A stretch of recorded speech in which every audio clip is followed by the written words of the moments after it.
Close your eyes for a moment. Imagine waking on a spring morning sometime around the year 1250. There is no alarm ringing beside your bed. No glowing phone waiting with dozens of unread notifications. No calendar reminding you of meetings that begin in precisely 23 minutes. No endless stream of headlines demanding your attention before you've even opened both eyes. Instead, the first thing you hear is birdsong. Somewhere outside your small wooden home, a rooster announces the coming day with unwavering confidence. Gentle light slips through the tiny shutters, painting soft golden lines across the straw scattered on the floor. A cool breeze carries the scent of damp earth, fresh grass, and wood smoke drifting lazily from a nearby cottage. Life is already stirring, but nothing feels hurried. A neighbor leads a cow toward the village common. Children laugh somewhere beyond the hedgerow. In the distance, the slow, familiar ringing of the church bell reminds everyone that morning has arrived, not because the minute hand says so, but because the sun has climbed above the trees. For most people living today, mornings begin with urgency. Emails wait impatiently. Phones buzz before breakfast. Traffic reports predict delays. Deadlines race toward us from every direction, and the day often feels behind schedule before it has truly begun. For a medieval villager, however, time moved differently. Not because life was easy. It certainly wasn't. Fields still demanded exhausting labor. Winters could be harsh. Disease was an ever-present danger, and famine was a fear no family ever fully forgot. Yet despite these undeniable hardships, many of the invisible burdens that shape modern life simply did not exist. There were no endless choices to make before breakfast. No social media inviting constant comparison. No advertisements insisting happiness was only one purchase away. No glowing screens competing for every spare moment of attention. Instead, the rhythm of daily life followed something humanity had obeyed for thousands of years before electricity transformed the night: the steady, dependable movement of the sun across the sky. And perhaps, hidden within that slower rhythm, lies a lesson many of us have quietly forgotten. Tonight, we are going to step into that forgotten world. We will wander through peaceful villages where everyone knows your name. We will sit beside crackling fires as stories pass from one generation to the next. We will follow farmers into dew-covered fields at sunrise and return home beneath skies filled with more stars than most modern people have ever seen. Along the way, we will discover something surprising. The Middle Ages were not the carefree paradise that romantic paintings sometimes suggest. Life could be difficult, uncertain, and painfully short. Yet, in many unexpected ways, medieval people escaped kinds of stress that have become so ordinary in our own lives that we scarcely notice them anymore. So settle comfortably into your chair, or your bed, let your breathing slow, and together, let us journey back nearly 800 years to a quieter world where the day belonged not to the clock but to the rising sun. The village awakens slowly, almost reluctantly, as though the earth itself prefers not to rush. Mist hangs low over the fields, turning the rolling hills into pale islands floating in a silver sea. Tiny beads of dew cling to every blade of grass, sparkling as the first rays of sunlight stretch across the countryside. A narrow dirt path winds between small cottages built from timber, wattle, and daub, their thick thatched roofs darkened by years of rain and smoke. From one chimney after another, thin ribbons of smoke curl upward into the still morning air. Someone has already lit the hearth. Bread dough is being prepared. A pot of oat porridge gently bubbles over the fire, filling one humble home with its warm, earthy aroma. Inside, there is no frantic search for matching socks. No one is wondering whether they have remembered to charge their phone overnight. No one is scrolling through messages while still half asleep. The morning begins with the simple necessities of life. The fire must be coaxed back to life if it has gone cold during the night. Water must be fetched from the village well. Animals need feeding before people think much about themselves. These tasks are ordinary, repeated every day until they become as natural as breathing. Modern life often celebrates efficiency. We are taught that every minute should be productive. Even while drinking coffee, many people answer emails, watch videos, or listen to the news. A medieval villager would probably find this astonishing. Breakfast was simply breakfast. Walking was simply walking. Conversation was simply conversation. Very few moments competed for attention. This difference may seem small, but psychologists today often speak about something called attention fatigue. Our minds become exhausted not only from working hard but from constantly switching focus, from one notification to another, from one decision to the next. The average modern person makes thousands of decisions every day. Which clothes should I wear? What should I eat? Should I answer this message now or later? Which route has less traffic? What should I watch tonight? Should I buy this? Should I save that? Each decision is tiny, almost invisible. Yet together they create a constant mental weight. A medieval peasant, by comparison, had remarkably few choices. Their clothing changed little throughout the year. Meals followed the seasons. Work was determined by the weather. The rhythm of life was not designed each morning. It already existed. This wasn't freedom in the modern sense. People had fewer opportunities to reinvent themselves. Their social position was often fixed from birth, and many lived under strict obligations to their local lord.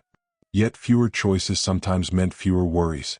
When every path is open, choosing one can become stressful.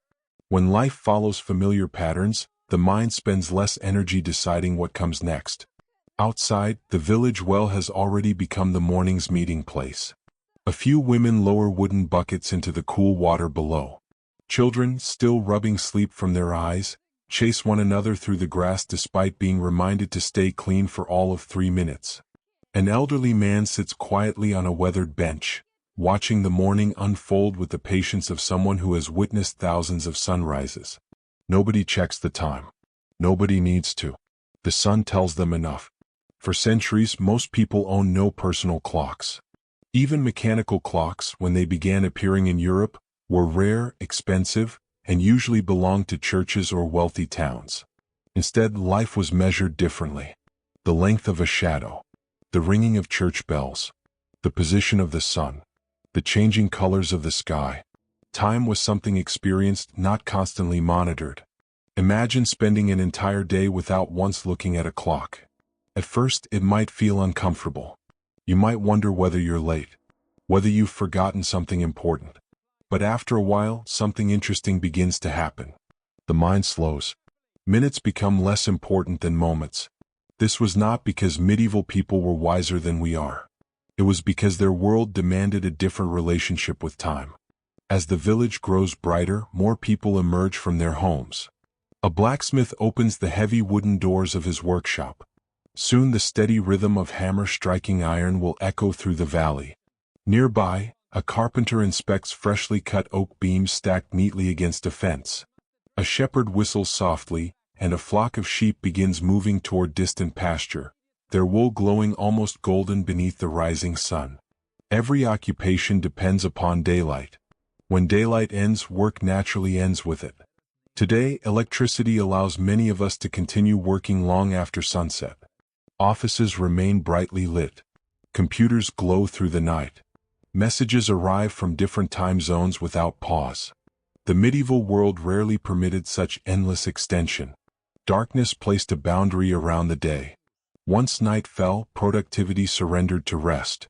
That natural stopping point may have been one of history's greatest, though often overlooked, gifts. Of course, medieval mornings were far from perfect.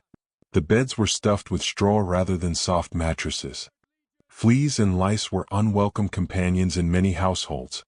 Winters could leave cottages bitterly cold, and heavy rain often turned village roads into rivers of mud. Life required resilience. But resilience is not the same as constant anxiety. Many of today's stresses are invisible. They arrive as expectations, comparisons, information, and endless streams of urgency. A medieval farmer did not wake wondering how successful strangers were. He did not compare his breakfast with photographs from across the world. He did not fear missing an important email before sunrise. His concerns were immediate, tangible, and rooted in the land around him. As the sun climbs higher, the mist finally begins to disappear. Golden light spills across fields of barley and rye, and the village is fully awake. The day's work is about to begin. Yet before anyone lifts a plow, swings an axe, or leads an ox into the fields, there is one thing every medieval villager understands instinctively. The day belongs first to nature. Only afterward does it belong to them. And in that simple reversal, a life shaped by the rhythms of the earth rather than by the relentless ticking of the clock, we begin to glimpse why, despite all the hardships of the Middle Ages, many people may have carried a lighter burden in their minds. If you were to ask a medieval farmer what time it was, you might receive a puzzled look. Not because he lacked intelligence, but because the question itself made little sense. He could tell you that the sun had climbed halfway toward noon. He could point to the length of the shadows stretching across the village green. He could tell you the church bell had rung for prime not long ago, and that it would not be many hours before sext announced the middle of the day. But, "It's 9:17 in the morning," would have sounded like a very strange answer indeed. For most of human history, people did not divide their days into tiny slices of minutes and seconds. Time flowed more like a river than a ruler. It was measured by light, by weather, by seasons, and by the familiar rhythms of everyday life. And perhaps that changed not only how people lived, but also how they felt. Imagine stepping outside your cottage just after dawn. The air is crisp enough to make you pull your wool cloak a little tighter around your shoulders. Overnight rain has left the earth damp, and the scent of wet soil rises from every footstep. Somewhere nearby, a horse snorts softly in its stable, while chickens scratch eagerly through yesterday's straw in search of forgotten grains. The village is awake, but there is no rush. No one glances nervously at a watch. No one mutters that they're running 5 minutes behind schedule. Instead, people simply begin. The baker kneads dough because the oven is hot. The shepherd leads his flock because the morning is cool. The blacksmith lights his forge because daylight has arrived.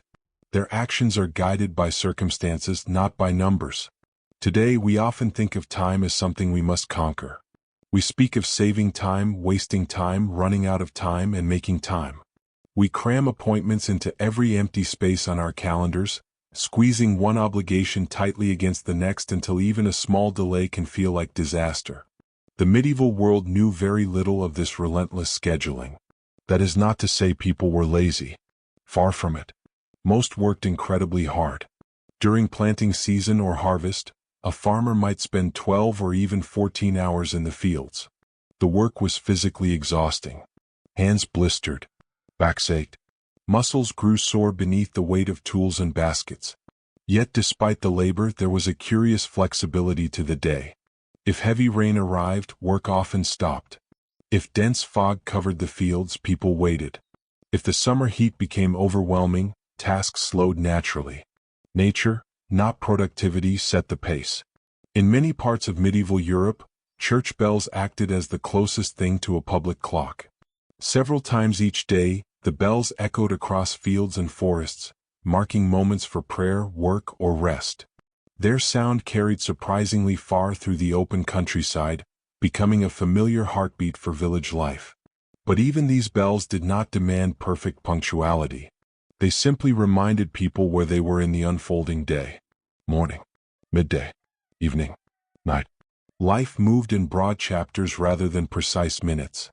Imagine how different your own day might feel if your schedule simply read: begin work after sunrise. Eat when the sun stands high. Return home before darkness. Instead of meeting at 9 o'clock. Conference call at 10:30. Lunch at exactly 12:15. Deadline at 4:45. One rhythm leaves room to breathe. The other leaves little space at all. Of course, medieval people still worried about many things. A failed harvest. An approaching storm. A sick child. An injured horse. These were serious concerns, often matters of life and death.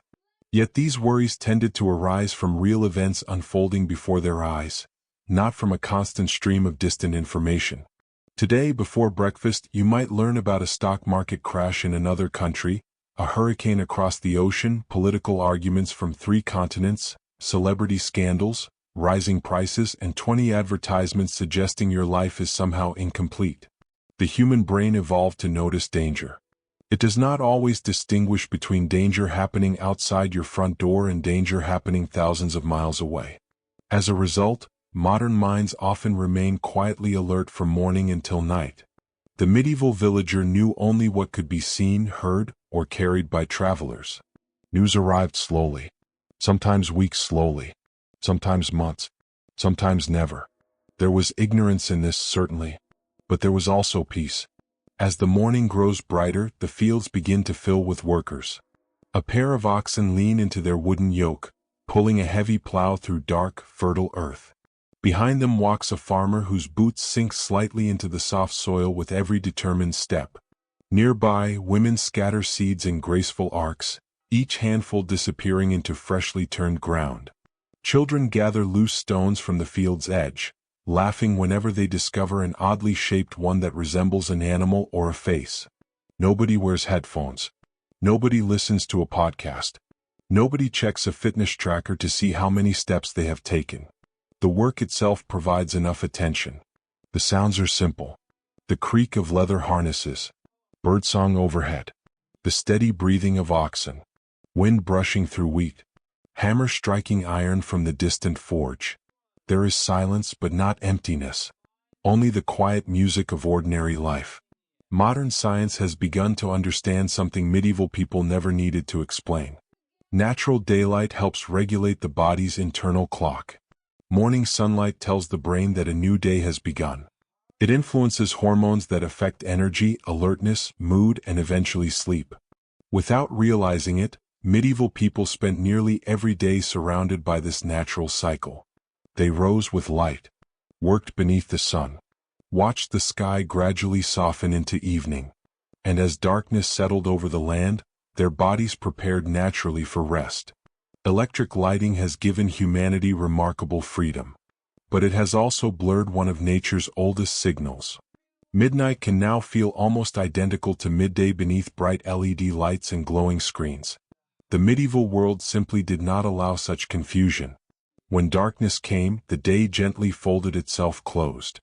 As noon approaches, the sun climbs almost directly overhead. The air grows warmer. Sweat beads across weathered faces. Someone wipes their brow with the sleeve of a rough linen tunic. Another drinks deeply from a leather flask filled with cool water drawn that morning from the village well. Work pauses. Not because a manager has scheduled a lunch break.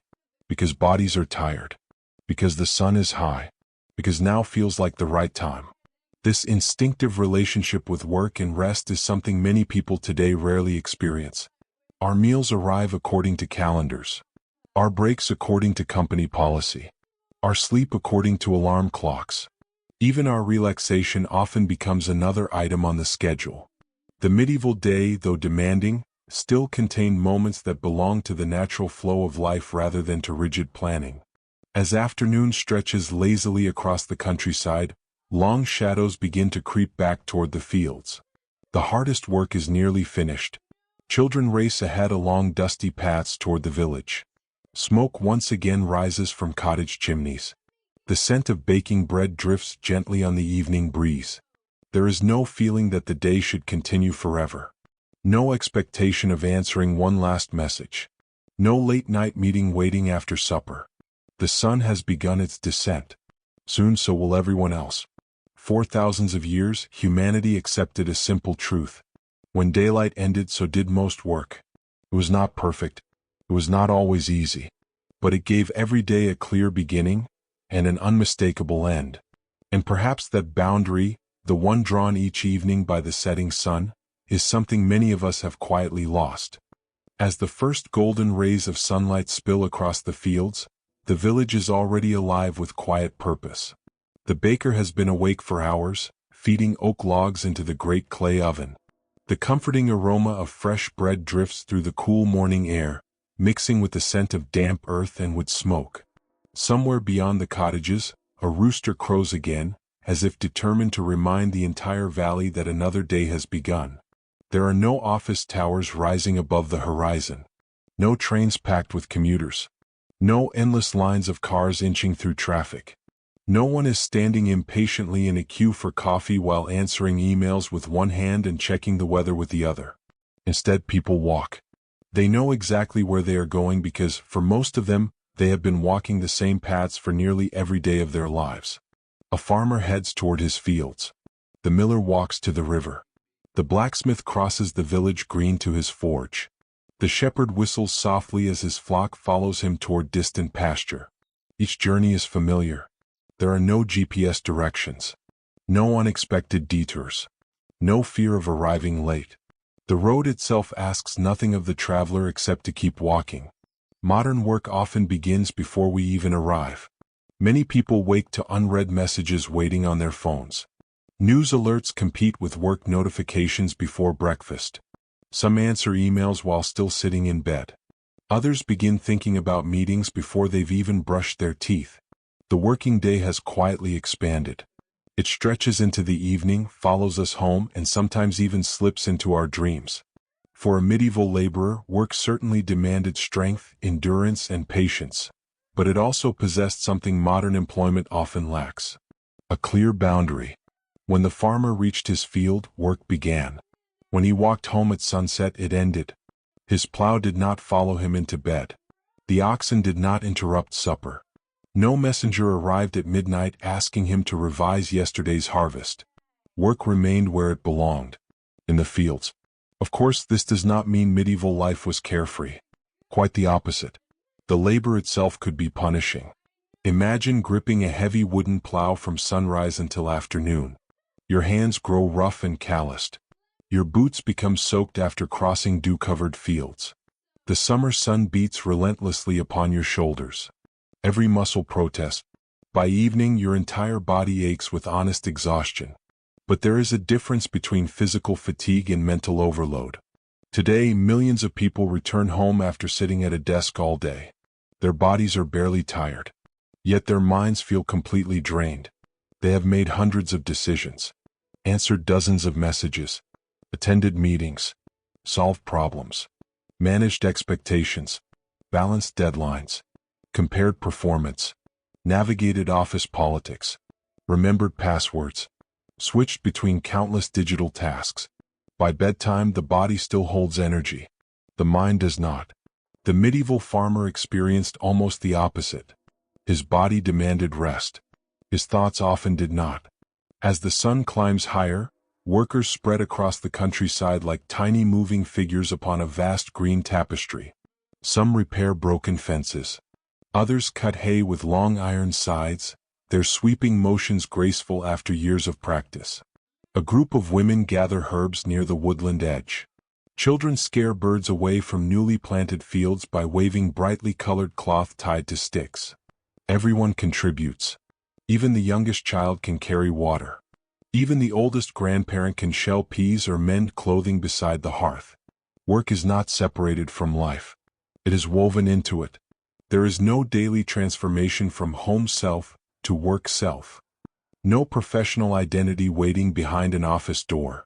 The same person who plants wheat in the morning tells stories beside the fire at night. There is remarkable continuity. Perhaps that, too, reduces stress. Imagine spending an entire day performing one meaningful task. You repair a fence. You finish the fence. You can see it standing before you. Your work has become something real. Modern work often feels different. A report is written, then revised again. An email is answered. 3 more arrive. One project finishes. Another immediately begins. Many jobs produce invisible results. The effort disappears into computers, databases, or meetings. This is not less valuable work. But psychologically, visible progress satisfies something ancient inside the human mind. A medieval carpenter could place his hand upon the door he had built. The mason could point proudly toward the church wall he helped raise. The potter could lift a finished bowl from the kiln. Their labor left tangible marks upon the world. Even centuries later, some of those stone churches still stand. Around midday, workers gather beneath the shade of a great oak tree. Lunch is simple: dark rye bread, cheese, onions, perhaps dried apples saved from the previous autumn, sometimes salted fish, sometimes a little ale, weaker than modern beer and often safer to drink than questionable water supplies. Nobody photographs the meal. Nobody worries whether it looks impressive enough to share with strangers. Food exists for nourishment. Conversation exists for companionship. There is no endless comparison.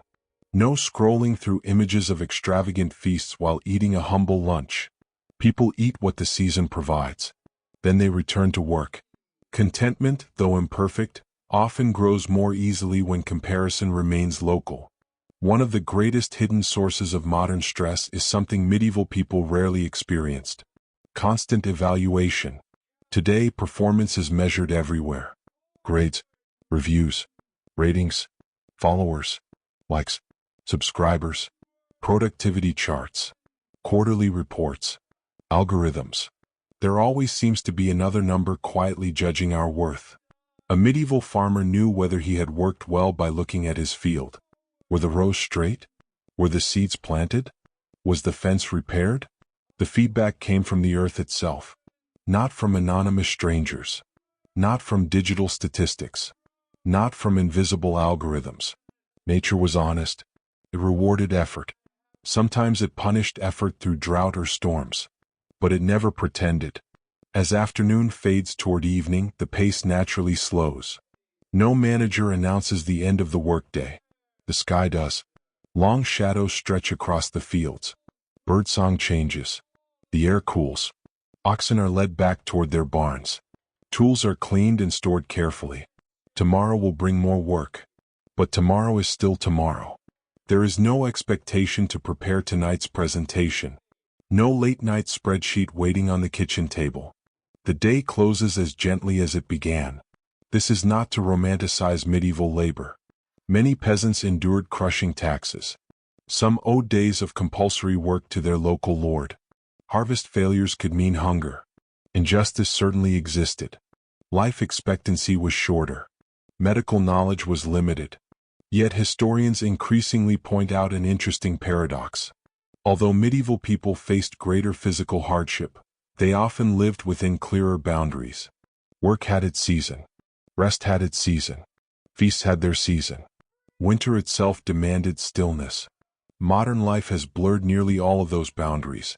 Summer and winter feel similar inside climate-controlled buildings. Night resembles day beneath electric lights. Weekdays resemble weekends when work emails never stop. Even vacations sometimes include video calls and notifications. The calendar has become crowded. The mind rarely receives permission to be fully at rest. As the last rays of sunlight disappear behind the distant hills, the village begins its evening transformation. The blacksmith lets the forge cool. The shepherd counts his sheep one final time. Children return home with muddy boots and flushed cheeks. Smoke rises from every chimney. Dogs curl beside warm hearths. The sounds of labor slowly fade, replaced by laughter, quiet conversation, and the occasional melody from a simple wooden flute. Tomorrow's work will come soon enough. But tonight belongs to something else. To family. To neighbors. To stories. To rest. And perhaps that was one of the greatest luxuries medieval people possessed. Not because they had less work, but because work knew when to let them go. If someone from the 21st century could step into a medieval village and ask a farmer, "So, how many vacation days do you get each year?" the question would probably earn a confused smile. Vacation as we understand it today did not exist. There were no paid holidays, no annual leave requests, no human resources department approving time off. And yet, surprisingly, many ordinary people spent far more days away from regular work than modern workers do. Not because life was easy, but because the calendar itself demanded rest. It is early spring in the year 1265. The long winter has finally loosened its grip on the countryside. Tiny green shoots push through the dark soil, birds return to the hedgerows, and the village seems to breathe again after months of cold, damp weather. The church bell rings across the valley. But this morning it does not call people to work. It announces a feast day. Across Europe, feast days marked the lives of millions. Some honored great saints. Others celebrated important moments in the Christian calendar. Christmas, Easter, Pentecost, All Saints' Day, the Feast of St. John, St. Michael's Day, and hundreds of others depending on the region and local traditions. For medieval people, these were not simply religious ceremonies. They were genuine breaks from ordinary life. Imagine the mood inside the village. The blacksmith's forge remains cold.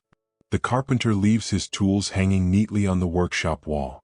The fields, usually alive with workers, stand quiet beneath the morning sun. Children laugh as they chase one another through the open square. Women carry freshly baked loaves wrapped in linen cloth. Men gather outside the church, greeting neighbors they may not have spoken with for several busy weeks. Nobody feels guilty for not working today. Nobody apologizes for taking a break. Because today is meant for something different. Rest, worship, celebration, community. Modern life often treats rest as something we must earn. Finish the project. Reach the deadline. Answer every email. Only then, perhaps, you deserve a little relaxation. Even on vacation, many people secretly worry. They check work messages. Think about unfinished tasks. Wonder what awaits them when they return. The body travels. The mind often stays behind. A medieval feast day carried a different feeling. Work simply stopped. Not because one individual decided to rest. Because everyone rested together. The entire community shared the same pause. There is something profoundly comforting about collective rest. Imagine if your entire town switched off at the same time. No meetings. No deliveries. No notifications. No pressure to stay productive. Only shared stillness. Historians estimate that, depending on the region and the century, many medieval Europeans observed between 80 and 100 days each year when little or no regular labor took place because of religious festivals or holy days. That number surprises many people today. Of course, this varied enormously. A harvest could never wait simply because a feast appeared on the calendar. Animals still needed feeding. Bread still needed baking. Essential work continued. Life itself could not pause completely. But ordinary agricultural labor often slowed dramatically, and slowing down mattered. Modern workers rarely experience true collective pauses. Even national holidays feel different now. Hospitals remain open. Shops continue trading. Online stores never close. Messages travel across time zones without interruption. Someone, somewhere is always working. The medieval village, by contrast, could fall wonderfully quiet. As the morning progresses, the church fills with villagers dressed in their best clothing. The garments are not extravagant. Most own only one outfit reserved for special occasions. A cleaner tunic. A freshly washed veil. A wool cloak brushed free of dust. Simple things. But they carry meaning. Special clothing reminds people that today is unlike yesterday. Ritual has a remarkable effect on the human mind. It separates ordinary days from extraordinary ones. Modern life often blends everything together. Monday resembles Tuesday. Tuesday resembles Wednesday. Many people struggle to remember what happened last week because every day feels remarkably similar. For medieval villagers, feast days interrupted that sameness. The year had texture, rhythm, color, moments to anticipate, moments to remember. After the church service, the atmosphere changes completely. The village square begins to fill. Someone brings out a fiddle. Another carries a small drum. Children dance without worrying whether they look graceful. Old men tell stories they have told dozens of times before. Nobody minds hearing them again. Laughter drifts through the warm afternoon air. Nearby, a woman slices honey cakes into generous portions while another pours ale into wooden cups. The smell of roasted meat rises from a communal fire. For many poorer families, feast days offered one of the few opportunities to enjoy richer foods than usual. Not extravagant feasts, but better than ordinary meals. A little more bread, a little more meat, a little more joy. Notice something remarkable. Nobody has organized this entertainment through an app. No tickets were purchased. No invitations were emailed. There is no complicated schedule. People simply arrive. Community is not an event. It is a habit. Modern loneliness has become one of the greatest public health concerns in many countries. Researchers have found that strong social connections improve not only emotional well-being but physical health as well. Medieval villages certainly experienced conflict. Neighbors argued. Families disagreed. Jealousies existed. People were, after all, human. Yet daily life almost guaranteed regular face-to-face interaction. Isolation was far less common. You could hardly disappear without someone noticing. As afternoon turns toward evening, games begin.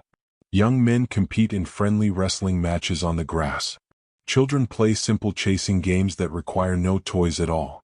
A traveling storyteller, passing through the village on his way to a nearby town, gathers a crowd around him. He speaks of distant kingdoms, brave knights, dragons, miracles, ancient kings. Whether every story is true matters less than the wonder it inspires. For a few precious hours, imagination becomes entertainment, not streamed from a screen, shared between living voices. Every laugh echoes across the square. Every gasp belongs to the entire crowd. Stories bind people together. Perhaps that is why humanity has cherished them for thousands of years. Of course, medieval festivals were not always peaceful. Sometimes celebrations became noisy. Ale flowed too freely. Arguments broke out. Competitions grew overly enthusiastic.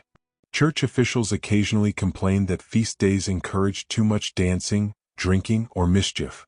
Human nature has always found ways to overdo a celebration. Even so, these gatherings provided something increasingly rare in modern society: permission to be joyful without productivity. No one asked whether the festival improved efficiency. No one calculated its economic value. Its purpose was simply to strengthen the community and remind people that life contained more than labor. As dusk settles over the village, torches flicker to life one by one. Music softens. Families begin their walk home beneath a sky slowly filling with stars. Tomorrow work will return. Fields must still be planted. Tools repaired. Animals cared for. But tonight, no one feels cheated by the interruption. Quite the opposite. The pause has renewed them. Not just physically, emotionally, spiritually, socially. Perhaps that is the lesson hidden inside the medieval calendar. Rest was never treated as laziness. It was woven into the year as naturally as spring followed winter. People expected seasons of work, but they also expected seasons of celebration. And because those moments belonged to everyone, nobody feared falling behind while taking part. The bells that called villagers to prayer also reminded them of something we often forget. A life filled only with work is not a complete life. The night is quiet. Not the kind of quiet that exists only because you have switched off your phone or closed your laptop. This is a deeper silence, one that blankets the entire world. There are no engines in the distance. No glowing billboards competing with the stars. No buzzing streetlights humming through the darkness. Only the gentle crackle of a fire settling into glowing embers. Outside, the moon hangs above the medieval village like a silver lantern. The cottages, so full of life only a few hours ago, now rest beneath their thick thatched roofs. A dog sighs softly in its sleep. Somewhere beyond the fields, an owl calls into the darkness. For hundreds of years, nights like this were ordinary. Today they feel almost unimaginable. Our journey through the Middle Ages has shown us a world that was, in many ways, harsher than our own. People worked with their hands until their muscles ached. They feared disease they could not cure. Bad harvests could bring hunger.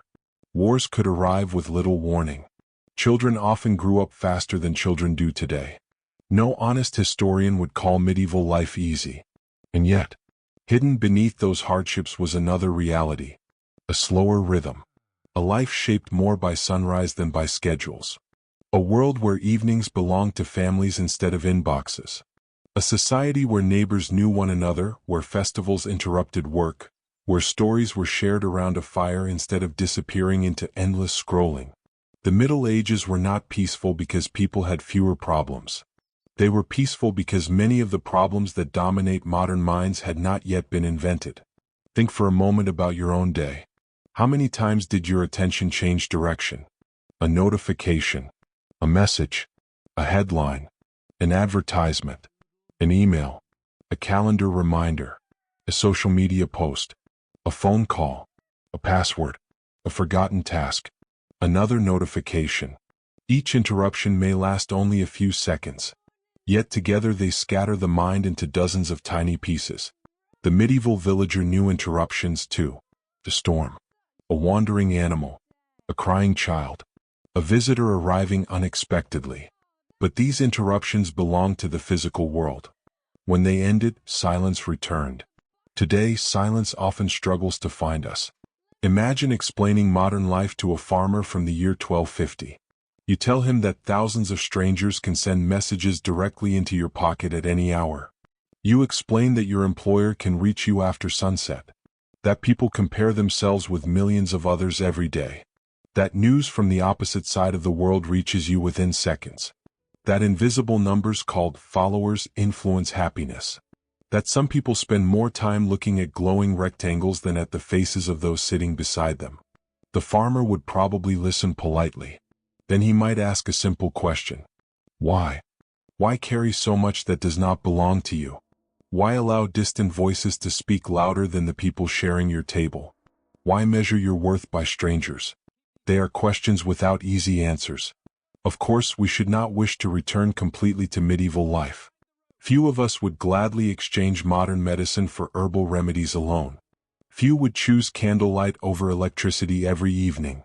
We treasure clean water, safe childbirth, education, scientific knowledge, and countless comforts our ancestors could scarcely imagine. Progress has given humanity extraordinary gifts. The challenge is that progress sometimes asks for hidden payment. Convenience can become constant availability. Connection can become endless distraction. Choice can become overwhelming. Information can become anxiety. Comfort can quietly become restlessness. Perhaps the greatest lesson the medieval world offers is not how to live exactly as our ancestors did. It is how to remember what they never forgot. That every day has a natural rhythm. That rest is not laziness. That meals taste better when shared. That conversations matter more than notifications. That work is important, but it is not everything.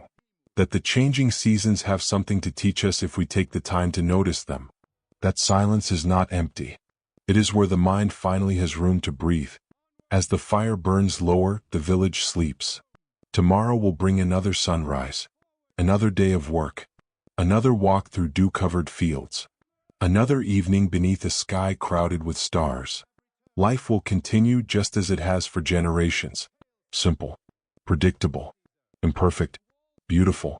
And somewhere across the centuries, here in our modern world of glowing screens and endless schedules, perhaps we can borrow a little of that forgotten wisdom. Maybe we can step outside before checking our phones. Maybe we can walk without headphones now and then, listening instead to birdsong or the wind moving through trees. Maybe we can share dinner without placing a screen beside our plate. Maybe we can let the day end when evening arrives instead of carrying tomorrow's worries into tonight. Small choices, quiet choices, but meaningful ones. Because peace is rarely found all at once. It is built, moment by moment, in the spaces we protect from unnecessary noise. Now the moon has climbed high above the rooftops. The fire has faded into soft orange embers. Even the owl has fallen silent. The village rests beneath a blanket of stars so bright they seem close enough to touch. As you leave this imagined world behind and return gently to your own, perhaps carry with you one final thought. History is not only a record of kings, battles, and great empires. It is also a collection of forgotten ways of living. Some deserve to disappear. Others still have something to teach us. The medieval people could never have imagined airplanes, computers, satellites, or the internet. But they understood something timeless. A peaceful life is not measured by how fast we move. It is measured by how fully we are present in the moments that matter. So, as this story comes to an end, let your breathing slow. Allow your thoughts to settle like leaves drifting onto a quiet forest floor. The worries of tomorrow can wait until tomorrow. For now, there is only this moment. Only the gentle stillness of the night. Only the stars above. And the comforting reminder that sometimes, the oldest lessons are the ones we need most.